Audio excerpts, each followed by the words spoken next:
Bien, ¿qué es síndrome compartimental? Respuestas.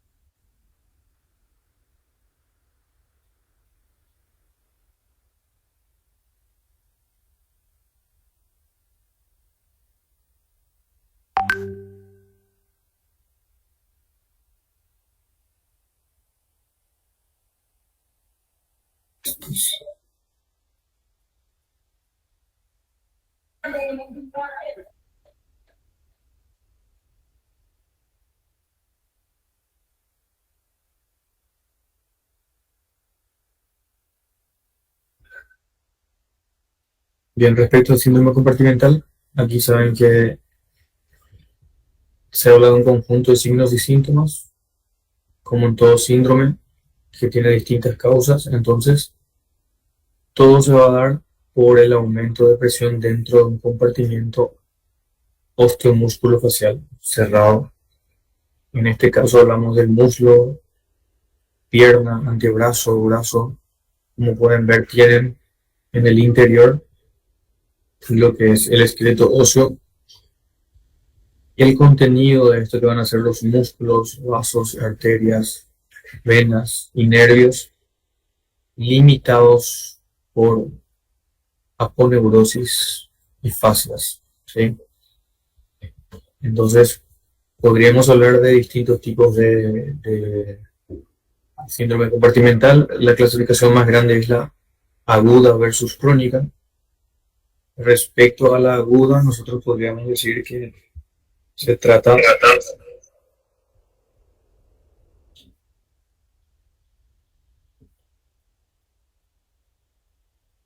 se trata de lo que sería una urgencia en ortopedia y traumatología. ¿Cuáles son las urgencias en ortopedia y traumatología?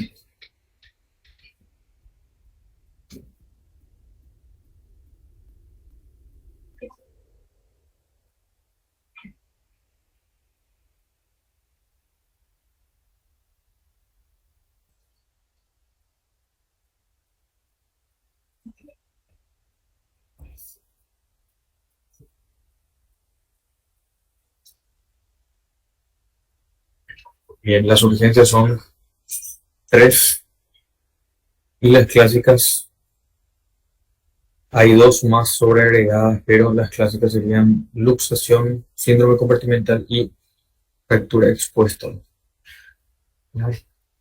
Entonces, ¿cuánto tiempo tenemos para intervenir en estas tres urgencias? Ahí me responden, por favor. Hasta 6 horas. No significa que vamos a esperar 6 horas, cuanto antes mejor, ¿sí? Todas las urgencias vasculares, neuroquirúrgicas y ortopédicas vamos a hacerlas antes de las 6 horas. Entonces, ¿por qué llamamos síndrome compartimental? Porque, como ustedes saben en semiología, un síndrome es el conjunto de signos y síntomas común a distintas enfermedades. En este caso, distintas causas podrían llevar a un síndrome compartimental. Por ejemplo, mordedura de serpiente es una de las causas. Otra, una restricción por un enyesado con demasiada presión, haber realizado con demasiada fuerza, ajustado demasiado o también la tumefacción de los tejidos correspondientes. Y allí una pregunta, ¿cuál es el primer signo, o disculpen, el signo más precoz en esta entidad de la cual estamos hablando? En el síndrome compartimental, ¿cuál es el signo de aparición más precoz? Respuesta, Livia nos dice dolor. Otra persona de las 51 que están acá, Andrelisa nos dice tensión. Un alumno está solicitando ser aceptado, no le tengo acá en mi pantalla, probablemente le van a aceptar enseguida.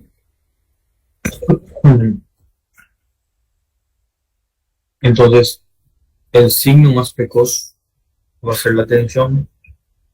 Sin embargo, el síntoma más precoz va a ser el dolor. Entonces, aquí diferenciar entre lo que es un signo de un síntoma, atender en el examen si se pide un signo o si se pide un síntoma. ¿Sí? Así también vamos a ver distintas causas de la aparición del síndrome compartimental y vamos a ver aquí estas intrínsecas o internas como fracturas, luxaciones, hemorragias, todo lo que provenga de adentro, ¿sí? Y extrínsecas, por ejemplo, un vendaje demasiado apretado, un yeso o una férula, ¿sí? Entonces, lo que desde afuera determina el síndrome compartimental, aquí en este cuadro hay un conjunto de causas que se denominan o se identifican como extrínsecas o externas. Y por el contrario, si la causa es dentro del compartimiento, entonces llamamos intrínseca. Acá, como digo, mordedura de serpiente está contemplada dentro de las causas intrínsecas.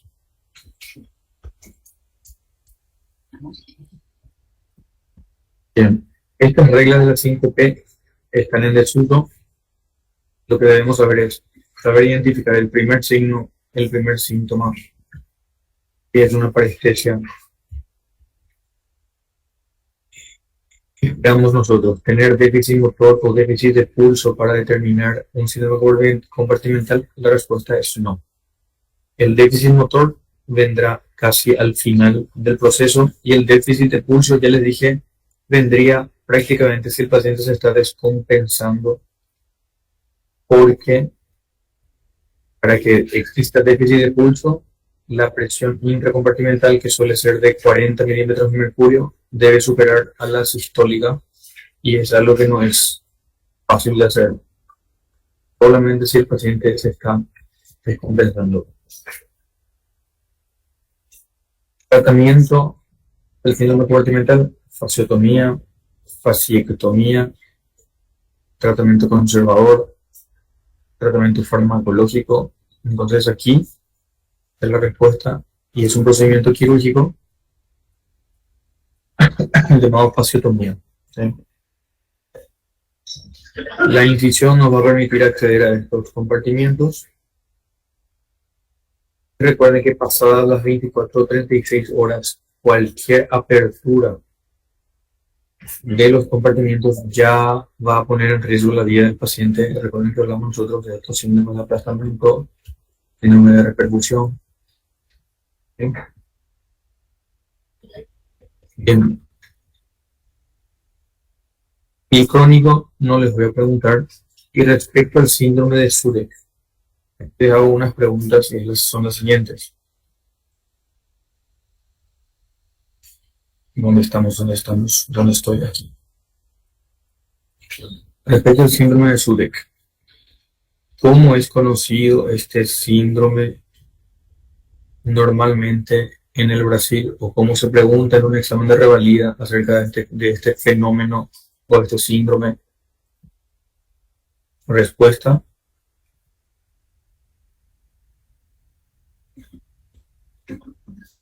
distrofia simpático refleja dendritica, sí. Y bien, los últimos trabajos ya no hablan de distrofia simpático refleja, sino de síndrome regional doloroso complejo. Algo que ustedes podrían saberlo, pero todavía tienen que manejar esta distrofia simpático refleja porque es la forma en la que muchos libros todavía describen esta patología. Hablamos de una alteración del sistema musculoesquelético, sistema nervioso o qué. Respuesta: sistema.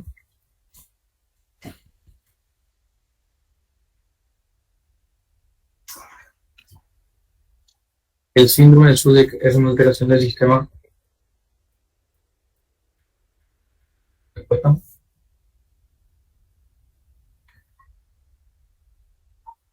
el sistema nervioso no descentraliza. Sí, el sistema nervioso no es central. No es periférico, sí es del sistema nervioso autónomo. El autónomo, bueno, ya saben, tiene puede ser parasimpático y el simpático. ¿Cuál de estos van a verse afectados en el síndrome regional doloroso complejo o distrofia simpático refleja? El simpático o el parasimpático. Andrés nos dice simpático y se trata de una hipoactividad versus una hiperactividad. ¿Cuál de ellas? Hiperactividad. Se trata de una hiperactividad del simpático. Cualquier respuesta diferente a esta, pues no va a estar en lo correcto. No voy a entrar en detalles acerca de las fases del síndrome regional doloroso complejo. Sabemos que había una fase aguda o inflamatoria, luego una distrófica y una atrófica finalmente. Lo que deben entender es que esta es una entidad que vamos a tener que, opción 1, movilizar el miembro a pesar del dolor intenso. Opción 2, aguardar a que pase el dolor para poder movilizar. U opción 3, ninguna de las anteriores. ¿Qué es lo que deben hacer respecto al síndrome renal doloroso complejo? Sabemos que es un dolor muy intenso que dura mucho tiempo y pese a eso tenemos que movilizar el miembro, no dejar en reposo el miembro porque vamos a tener rigideces articulares. ¿Ya? Bien.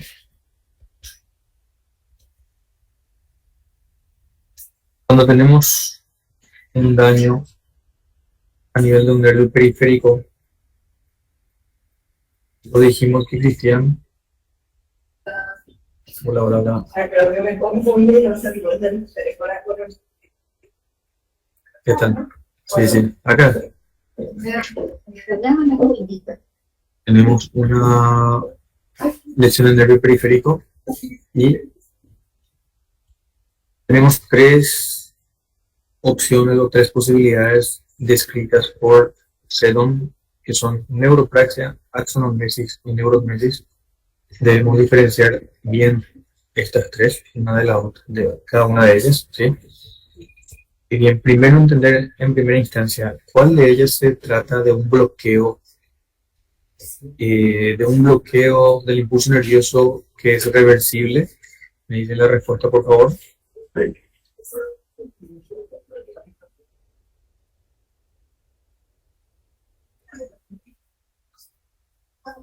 Respuesta. Bloqueo reversible de la conducción.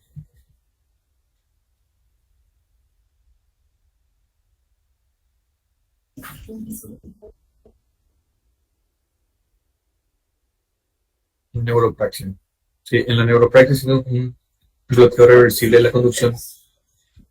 Nosotros hablábamos de tres estructuras que cubrían, pues, a cada una de sus partes, desde la más microscópica a la más macroscópica, y hablábamos de tres capas, de afuera hacia adentro, donde hablábamos de epineuro, desde afuera, perineuro, que cubre el fascículo, y endoneuro, que va a cubrir a ese axón y a la vaina de mielina en caso de que ese axón sea una fibra mielinizada, vamos a decir, ¿sí? Entonces, verdadero o falso, en la neuropraxia el cilindro eje se encuentra conservado.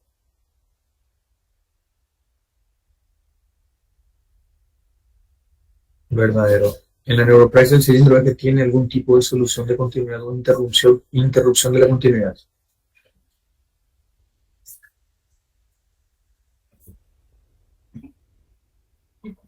Eso va a ser falso. No existe ningún tipo de lesión en el cilindro eje a nivel del, digamos, en este tipo de lesiones, no va a haber ruptura del endoneuro, del perineuro ni del epineuro. Sí podría haber algún tipo de daño por compresión a nivel de la célula de Schwann, lo que determinaría entonces allí el bloqueo de la conducción nerviosa que va a ser reversible. ¿Bien?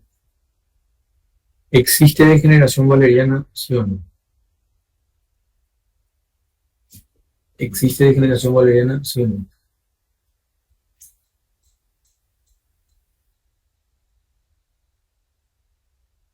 Andrea Lisa dice que no existe degeneración valeriana. ¿Qué es degeneración valeriana, Andrea Lisa?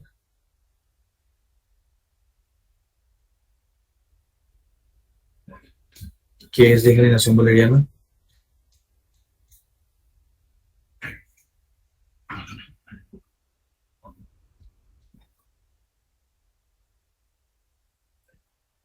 Degeneración valeriana u ortógrada o anterógrada. A ver qué me digo aquí. No. Bien. En la axonotmesis existe lesión del axón, separación del axón, ¿sí o no? Y en ese caso, por haber lesión del axón, ahí en ese caso sí vamos a tener degeneración valeriana. En la neuropraxia no. También lo vamos a tener en la neurotemesis. ¿Bien? Bien.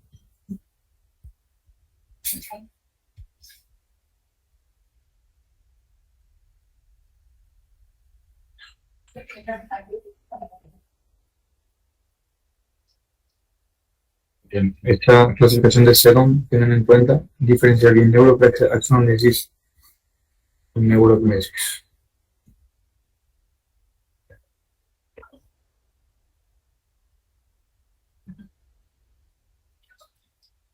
Consolidación.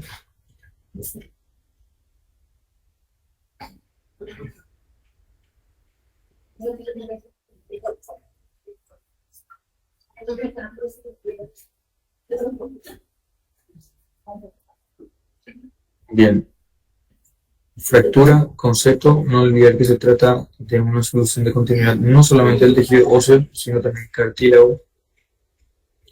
Tenemos cartílago donde superficie articular, cartílago de crecimiento. ¿Sí? Cuando la fractura ocurre en un hueso insuficiente o alterado patológicamente, vamos a llamarle por insuficiencia o fractura patológica. Y tenemos las fracturas por estrés. ¿Sí? Tipo de consolidación, directo primaria, indirecto secundaria. ¿Cuál de ellas forma un molde de cartílago antes de pasar a ser hueso? Y la secundaria, ¿cuáles son las condiciones para que exista una reducción primaria, una consolidación primaria? Y aquí están las dos condiciones. Uno, ausencia de movimiento y reducción anatómica sería el 2. O sea, primero reducción anatómica y segundo ausencia de movimientos. Recuerden que el material que básicamente nos va a ayudar a tener esto es la placa de compresión.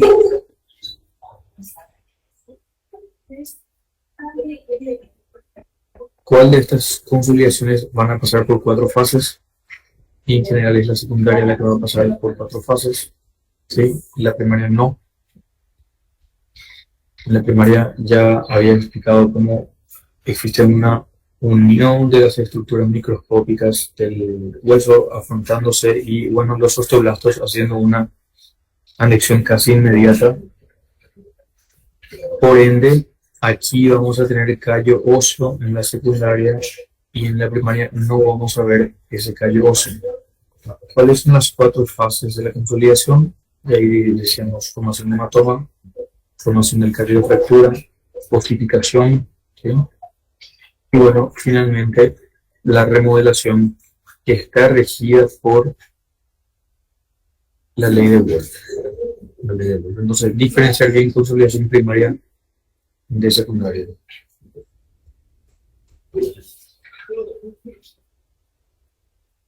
Estos son los colágenos menores, de los cuales van a depender también el colágeno tipo 1 y tipo 2, que podríamos llamarle principales.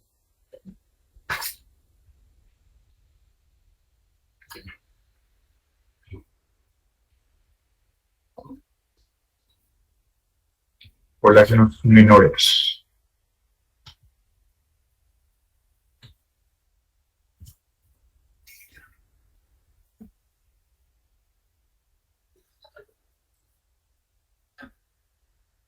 ¿Cuáles son?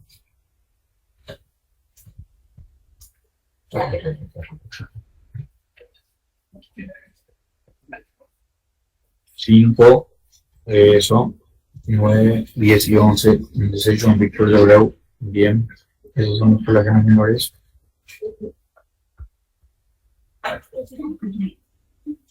Si yo hablo de un injerto que tiene capacidad osteogénica, estoy hablando de un injerto que tiene capacidad de formar hueso, y luego también tenemos aquel que estimula la formación del hueso, que va a ser un osteoinductor, y aquel que va a condicionar la dirección y la conducción de ese hueso, de esa formación, y vamos a llamarlo osteoconductor. Entonces, diferenciar bien esos términos, osteogénico, osteoinductor y osteoconductor. Finalmente, ¿qué tipo de injerto tenía estas tres características? Osteogenicidad, osteoinducción y osteoconducción. ¿Qué tipo de injerto era? Y habían solamente dos opciones. Una que era el injerto autólogo y el heterólogo. Autoinjerto, ¿okay? Va a ser la respuesta, o sea, cualquier tejido que venga de nosotros, pues va a tener las células, las proteínas necesarias, factores de crecimiento, y obviamente se trata de una estructura a través de la cual van a seguir creciendo y formándose más huesos con sus células correspondientes, ¿sí? Entonces, respuesta, autoinjerto. Respecto a la pseudoartrosis, ¿qué es pseudoartrosis?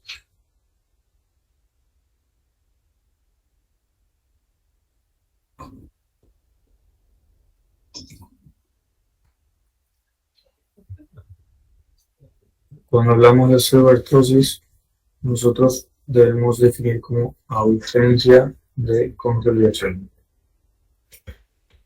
Yo les había dicho a ustedes, y en Livia les había dicho a ustedes acerca de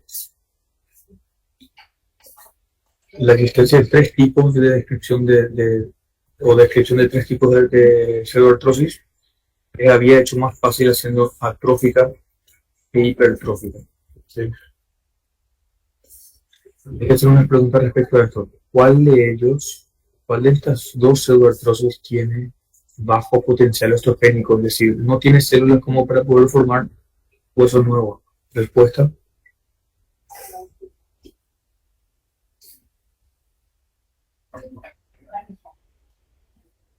Atrófica. La hipertrófica, sí, por el contrario, tiene suficientes células, tiene suficiente factor de crecimiento, pero, como ya les había dicho a ustedes, ausencia de movimiento, consolidación primaria, micromovimiento, consolidación secundaria y exceso de movimiento lleva a una pseudoartrosis y probablemente hipertrófica que va a ser reconocida en la radiografía como, bueno, algo protuberante que se le asemeja o se le describe en los libros como pata de caballo o pata de elefante, de acuerdo a cómo haya crecido. Ese es el caso de la hipertrofia. Entonces, la hipertrófica básicamente necesitaría suficiente estabilidad. Sin embargo, la atrófica, por carecer de potencial osteogénico, necesita de injerto óseo. ¿Ven? A tener en cuenta eso al diferenciar la pseudoartrosis atrófica de la hipertrofia.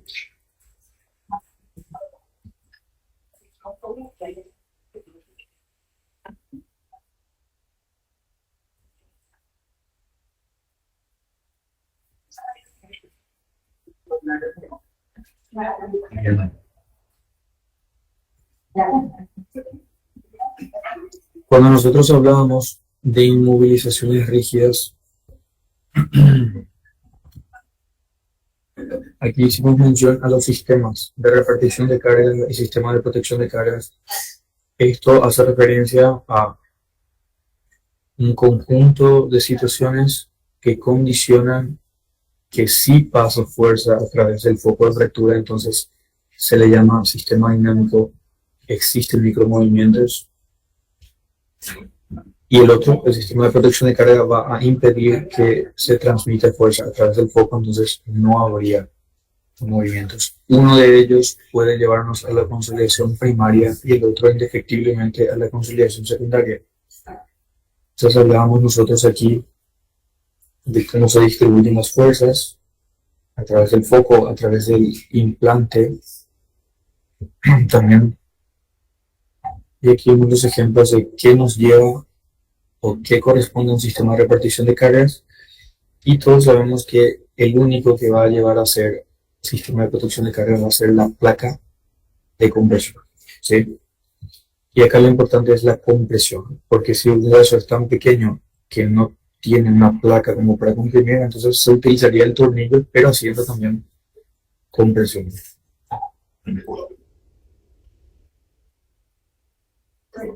Bien. Posiciones funcionales. ¿Cómo es la posición funcional del codo? ¿Cómo es la posición funcional de la muñeca? ¿Cómo es la posición funcional de la rodilla o del tobillo? Como para al inmovilizar no causar ningún tipo de dolor, disconfort, etc.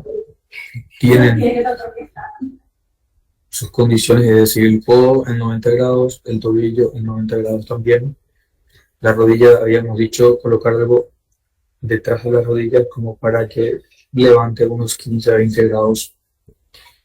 Y así, cada una de las articulaciones tiene su posición funcional, donde los músculos antagonistas, agonistas y antagonistas, pues permanecen en reposo ambos sin que unos fuercen a los otros. De esa manera, el paciente no va a tener mayor problema con la inmovilización. Saber posiciones funcionales. Esto sí es importante para un examen y para hacer una inmovilización enguisada.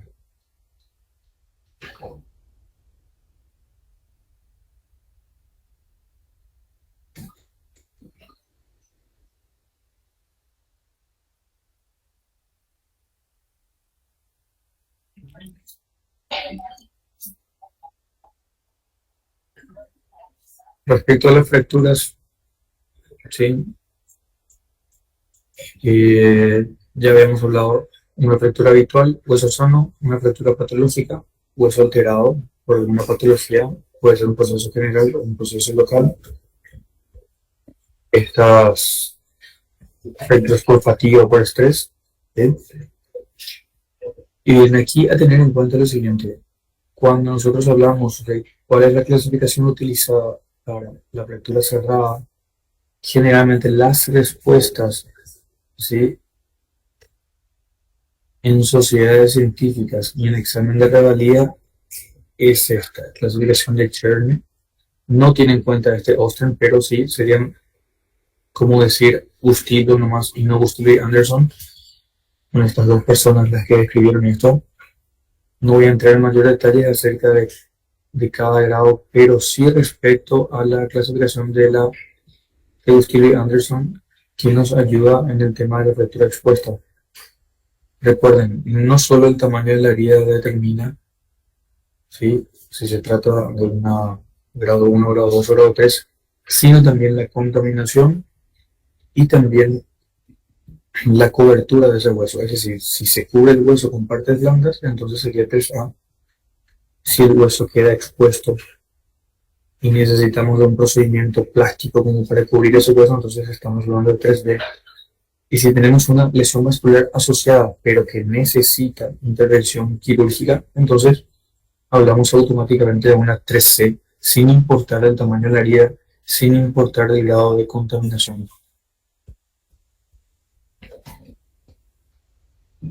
Entonces, ahí tenemos que la definición otra vez contempla el tejido óseo y también el tejido cartilaginoso. La diferencia respecto a la conceptualización o definición tradicional es que aquí sí habla de un foco que se comunica o se comunicó con el exterior a través de una herida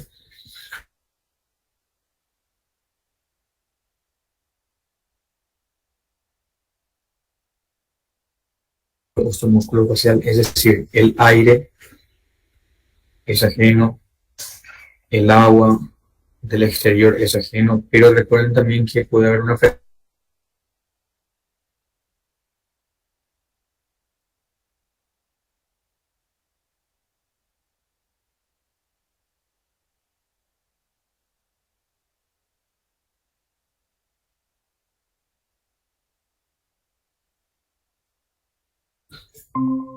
Estos mecanismos que habíamos hablado, indirectos, ¿sí? Tienen que evaluar, tienen que analizar, tienen que aprender a interpretarlos porque podrían saber cómo ocurrió el hecho y qué tipo de tratamiento y con qué tipo de tratamiento se beneficiaría. Habíamos hablado de fuerza de tensión y tracción, compresión, torsión, flexión, cincelamiento. Bueno, tener en cuenta esto a la hora de evaluar en la radiografía también. ¿Sí?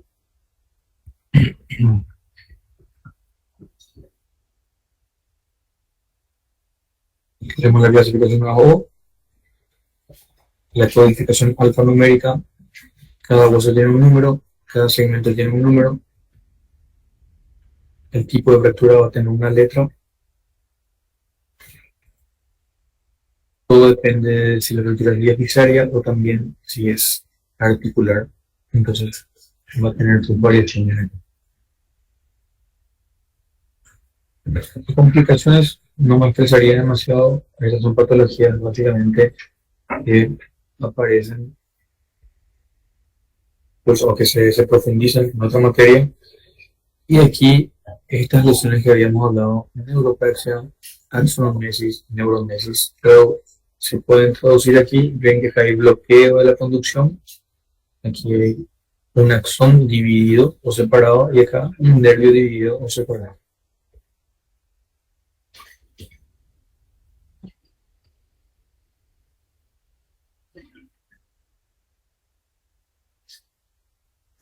Cuando nosotros habíamos hablado de lesiones del aparato osteomuscular, del sistema osteomuscular, un minuto por favor.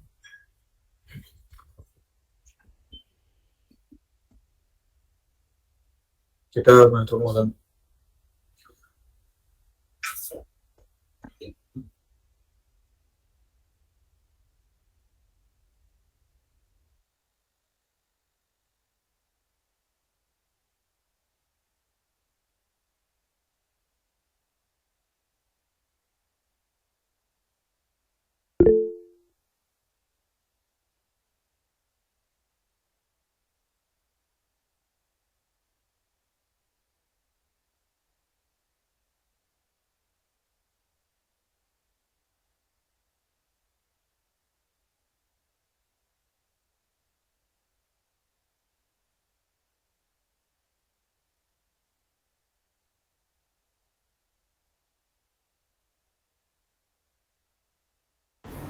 Bien.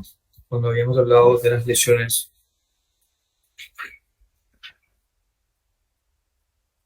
cuando habíamos hablado, hablamos de unas lesiones que podría deberse a un mecanismo directo o un mecanismo indirecto. Saber diferenciar esos mecanismos, y aquí tenemos nosotros esta tabla donde hablábamos de la aceleración y conducción como las únicas directas y el resto de lo que, de lo que habíamos hablado eran indirectas. ¿Sí? Entonces, aquí hay que tener en cuenta que la diferencia entre la aceleración y conducción va a ser básicamente que en la laceración sí va a existir solución de continuidad, interrupción de las fibras musculares debido a un corte, un objeto cortopunzante, y en la contusión no. ¿Sí? En la contusión nosotros hablamos de una hemorragia capilar, podríamos tener hematoma. ¿Sí?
Y tener en cuenta el protocolo RICE, reposo, hielo, compresión, elevación.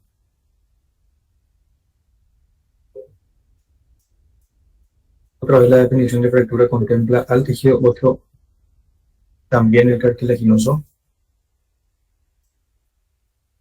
Desde la radiografía de una fractura patológica, la fractura puede ser también. Otra vez hablamos de consolidación primaria. Las dos condiciones para que se dé consolidación primaria: no hay callo, no hay tejido cartilaginoso en este tipo de consolidación. Todo lo contrario, en la secundaria, donde sí hay callo, donde sí hay cartílago. Esas son las cuatro fases de la consolidación que solamente se dan en el, o se describen como un mecanismo de consolidación secundaria, no primaria, no confundir. La aplicación de Buskile-Anderson, evaluar bien, podríamos tocar como un caso clínico. Y la diferencia existente entre esguince, luxación y subluxación. El esguince se trata de algo transitorio, no importa si parcial o total, pero sí transitorio. La luxación y la subluxación van a ser permanentes, pero su relación entre hueso y hueso va a variar entre total y parcial, ¿sí? Esa es la diferencia. No confundir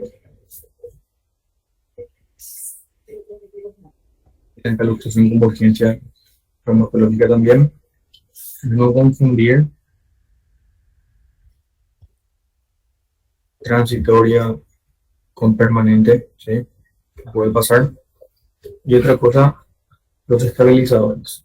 Diferenciar cuáles son estabilizadores que son estáticos de los dinámicos. Los estáticos teníamos la forma misma de las articulaciones, ligamentos y cápsulas que no, básicamente no se contraen como el músculo. Y un factor dinámico a considerar es la presión negativa intraarticular. Ya dije, efecto vacuum dentro de la articulación, que ayudaría a la estabilidad. Y acá dos términos que la gente suele confundir: es recidivante, es decir, vuelve a tener episodios de forma reiterada, de forma repetida, obviamente luego de un primer episodio traumático. Y la inveterada. La inveterada es algo crónico que implica ya una cirugía más de 3 semanas, ¿sí? Sin reducción, prácticamente diferenciar esas dos.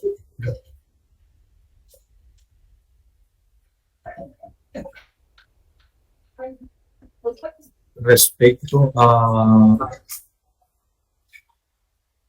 la unidad 1,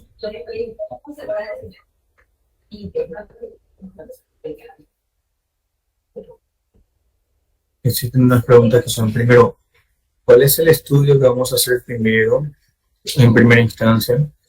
¿O cómo vamos a iniciar la evaluación del esqueleto óseo? Muchos de ustedes me van a decir, la respuesta está ahí en una radiografía simple. Ahora, si queremos evaluar de mejor manera el esqueleto óseo, necesitamos más detalles, o por la complejidad de la fractura, o por la complejidad del área anatómica, entonces allí sí nosotros pensaríamos en una tomografía axial computarizada. Por el contrario, el primer estudio a realizar para evaluar partes blandas va a ser la ultrasonografía. Y la ultrasonografía, recuerden que es para evaluar periarticular y no intraarticular. En caso de que nosotros sí podamos o necesitemos un mejor estudio o algo calificado como gold standard para partes blandas, entonces allí sí solicitaríamos pues la resonancia magnética nuclear. No olvidar cuál es la escala que valora la potencia o la fuerza muscular, del 0 al 5, ¿sí? 0, básicamente no hay contracciones, 5 es normalidad. La escala de Daniels.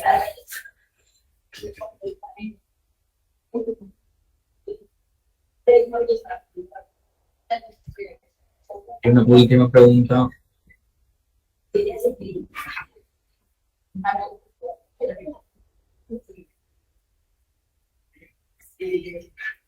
Que sería cuál es inocuo en el caso de la gestante. Y allí recuerden, obviamente, la ultrasonografía es inocua y la resonancia magnética a partir del segundo trimestre recién realizarla. No existen estudios suficientes como para arriesgar todavía en el primer trimestre. Bien, finalizamos. Nos encontramos el próximo jueves.